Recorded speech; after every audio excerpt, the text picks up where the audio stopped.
ಕೊಯಮತ್ತೂರಿನಲ್ಲಿ ಅಣ್ಣಾಮಲೈಗೆ ಸೋಲಾಗಿದೆ. ಅಣ್ಣಾಮಲೈ ಬಹಳಷ್ಟು ಓಡಾಡಿದ್ರು, ಬಹಳಷ್ಟು ಕೆಲಸ ಮಾಡಿದ್ರು, ಬಿಜೆಪಿಯನ್ನು ಸಂಘಟಿಸುವಂತಹ ಪ್ರಯತ್ನವನ್ನು ಮಾಡಿದ್ರು.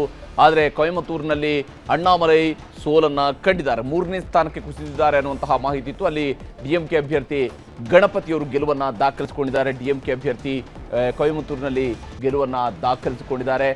ವಿಶೇಷವಾಗಿ ಮಹಾರಾಷ್ಟ್ರ, ತೆಲಂಗಾಣ ಈ ಭಾಗಗಳಲ್ಲಿ ಮತ್ತು ಕರ್ನಾಟಕ ಹಾಗೂ ದಕ್ಷಿಣದ ರಾಜ್ಯಗಳಲ್ಲಿ ಹೆಚ್ಚಿನ ಸಂಖ್ಯೆಯಲ್ಲಿ 74 ಸೀಟ್ಗಳಲ್ಲಿ ಇಂಡಿಯಾ ಬ್ಲಾಕ್ ದಕ್ಷಿಣ ಭಾರತದ 130 ಸ್ಥಾನಗಳ ಪೈಕಿ 74 ಸೀಟ್ಗಳಲ್ಲಿ ಈಗಾಗಲೇ ಇಂಡಿಯಾ ಬ್ಲಾಕ್ ಮುನ್ನಡೆಯನ್ನು ಸಾಧಿಸಿರುವಂಥದ್ದು.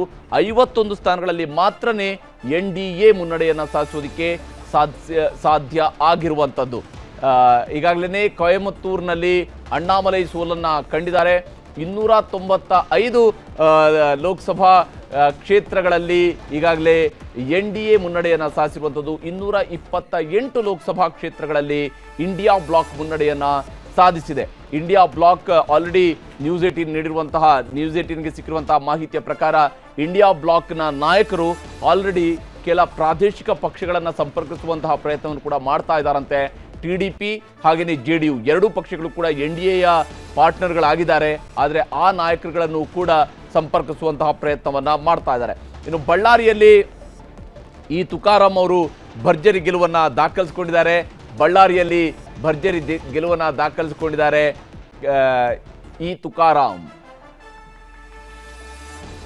ಒಬ್ಬ ನಾಯಕ ತನ್ನ ಕ್ಷೇತ್ರವನ್ನು ಪದೇ ಪದೇ ಬದಲಾವಣೆ ಮಾಡ್ತಾ ಪದೇ ಪದೇ ರಾಜೀನಾಮೆ ಕೊಡ್ತಾ ಹೋದಾಗ ಒಬ್ಬ ನಾಯಕರಿಗೆ ಯಾವ ಸ್ವರೂಪದ ಸೋಲುಗಳು ಎದುರಾಗಬಹುದು ಅನ್ನೋದಕ್ಕೆ ಒಂದು ಬೆಸ್ಟ್ ಎಕ್ಸಾಂಪಲ್ ರೀತಿಯಲ್ಲಿ ಕಾಣುವಂಥವರು ಅದು ಬಿ ಶ್ರೀರಾಮುಲು. ಯಾಕಂದರೆ 2004ರ ನಂತರ ಅವರು ಶಾಸಕರಾಗಿ ಸಂಸದರಾಗಿ ಆಯ್ಕೆಯಾದಂತಹ ಅವಕಾಶಗಳನ್ನು ಗಮನಿಸ್ತಾ ಬಂದಾಗ ಅವರು ಕಂಪ್ಲೀಟ್ ಆಗಿ 5 ವರ್ಷ ಒಂದೇ ಮನೆಯಲ್ಲಿ ಇದ್ದದ್ದು ಅಂತ ಹೇಳಿದ್ರೆ ಅದು 2018ರಿಂದ 2023ರ ನಡುವೆ ಮಾತ್ರ. ಉಳಿದಂತೆ ಅವರು ಒಂದು ಅರ್ಧದಲ್ಲಿ ರಾಜೀನಾಮೆಯನ್ನು ಕೊಡ್ತಾ ಇದ್ರು, ಇಲ್ಲ ಲೋಕಸಭೆಗೆ ಸ್ಪರ್ಧಿಸ್ತಾ ಇದ್ರು, ಅಲ್ಲಿ ಮತ್ತೆ ರಾಜೀನಾಮೆ ಕೊಡ್ತಿದ್ರು, ಮತ್ತೆ ವಿಧಾನಸಭೆಗೆ ಸ್ಪರ್ಧಿಸ್ತಾ ಇದ್ರು. ಈ ರೀತಿಯಾದಂತಹ ರಾಜಕಾರಣವನ್ನು ಮಾಡ್ತಾ ಬಂದ ಕಾರಣದಿಂದಾಗಿ ಅವರಿಗೆ ತನ್ನ ಸ್ವಂತ ಕ್ಷೇತ್ರದ ಮೇಲೆ ಇದ್ದಂತಹ ಹಿಡಿತವೂ ಕೂಡ ಕಳ್ಕೊಂಡಿರುವಂಥದ್ದು ಕರ್ನಾಟಕದ ರಾಜಕೀಯದ ಅತ್ಯಂತ ಗಮನಾರ್ಹವಾದಂತಹ ಅಂಶ. ಈಗ ಮತ್ತೆ NDA 297 ಸೀಟ್ಗಳಲ್ಲಿ ಮುನ್ನಡೆಯನ್ನು ಸಾಧಿಸಿದೆ. 226 ಸೀಟ್ಗಳಲ್ಲಿ ಇಂಡಿಯಾ ಬ್ಲಾಕ್ ಮುನ್ನಡೆಯನ್ನು ಸಾಧಿಸಿರುವಂಥದ್ದು. ಇತರೆ ಪಕ್ಷಗಳು 20 ಸ್ಥಾನಗಳಲ್ಲಿ ಮಾತ್ರ ಮುನ್ನಡೆಯನ್ನು ಹೊಂದಿವೆ. ಇತರೆ ಪಕ್ಷಗಳು ಕೇವಲ 20 ಸ್ಥಾನಗಳಲ್ಲಿ ಮಾತ್ರ ಮುನ್ನಡೆಯನ್ನು ಹೊಂದಿರುವಂಥದ್ದು. 295 ಲೋಕಸಭಾ ಕ್ಷೇತ್ರಗಳಲ್ಲಿ ಈಗಲೂ ಕೂಡ NDA ಮುನ್ನಡೆಯನ್ನು ಸಾಧಿಸಿದೆ. ಆದರೆ ಬಿಜೆಪಿ ತನ್ನ ಸ್ವಂತ ಬಲದ ಮೇಲೆ 273 ಸ್ಥಾನಗಳನ್ನು ದಾಟೋದಕ್ಕೆ ಇನ್ನೂ ಬಹಳ ದೂರ ಸಾಗಬೇಕಾದಂತಹ ಮಾರ್ಕ್ ಕೂಡ ಕಂಡು ಬರ್ತಾ ಇರುವಂಥದ್ದು. ವಿಶೇಷವಾಗಿ ಉತ್ತರ ಪ್ರದೇಶ, ಬಿಹಾರ ಹಾಗೆಯೇ ಪಶ್ಚಿಮ ಬಂಗಾಳ, ಮಹಾರಾಷ್ಟ್ರ ಈ ರಾಜ್ಯಗಳಲ್ಲಿ ಬಿಜೆಪಿ ಏನು ಗೆಲುವನ್ನು ಈ ಹಿಂದೆ ಹೊಂದಿತ್ತು ಅಲ್ಲಿ ನಂಬರ್ಗಳು ದೊಡ್ಡ ಮಟ್ಟದಲ್ಲಿ ಕಡಿಮೆ ಆಗಿದೆ. ಕರ್ನಾಟಕದಲ್ಲೂ ಕೂಡ ಅಷ್ಟೇ. ಕರ್ನಾಟಕದಲ್ಲಿ 25 ಸ್ಥಾನ ಗೆದ್ದಿದ್ದಂತಹ ಬಿಜೆಪಿ ಈಗ 9 ಸ್ಥಾನವನ್ನು ಕಳ್ಕೊಂಡಿದೆ. 6 ಸ್ಥಾನಗಳಿಗೆ 16 ಸ್ಥಾನಗಳಲ್ಲಿ ಮಾತ್ರ ಅದು ಸೋಫಾರ್ ಮುನ್ನಡೆಯನ್ನು ಹೊಂದಿರುವಂಥದ್ದು.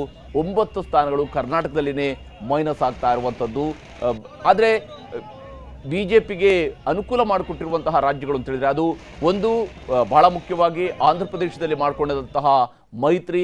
ಈ ಮೈತ್ರಿಯ ಕಾರಣದಿಂದಾಗಿ ಇವತ್ತು 295 ಅನ್ನುವಂತಹ ನಂಬರ್ ಕಾಣ್ತದೆ. ಯಾಕಂದರೆ ಇಲ್ಲಿ ಸುಮಾರು 20 ಸ್ಥಾನಗಳಿದಾವಲ್ಲ, ಇದು TDP ಜೊತೆಗಿನ ಮೈತ್ರಿಯಿಂದಾಗಿ ಆಂಧ್ರ ಪ್ರದೇಶದಲ್ಲಿ ಸಾಧಿಸಿರುವಂತಹ ಮುನ್ನಡೆ.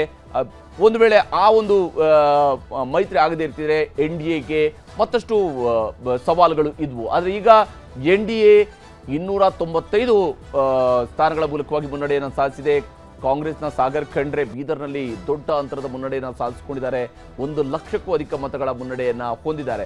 ಹೈದರಾಬಾದ್ ಕರ್ನಾಟಕ ಕಂಪ್ಲೀಟ್ ಆಗಿ ಕಾಂಗ್ರೆಸ್ನ ಕೈ ಹಿಡಿದಂತೆ ಕಂಡು ಬರ್ತಾ ಇದೆ. ಕಲ್ಯಾಣ ಕರ್ನಾಟಕ ಭಾಗದ 5ಕ್ಕೆ 5 ಲೋಕಸಭಾ ಕ್ಷೇತ್ರಗಳಲ್ಲೂ ಕೂಡ ಕಾಂಗ್ರೆಸ್ ಮುನ್ನಡೆಯನ್ನು ಸಾಧಿಸಿದೆ.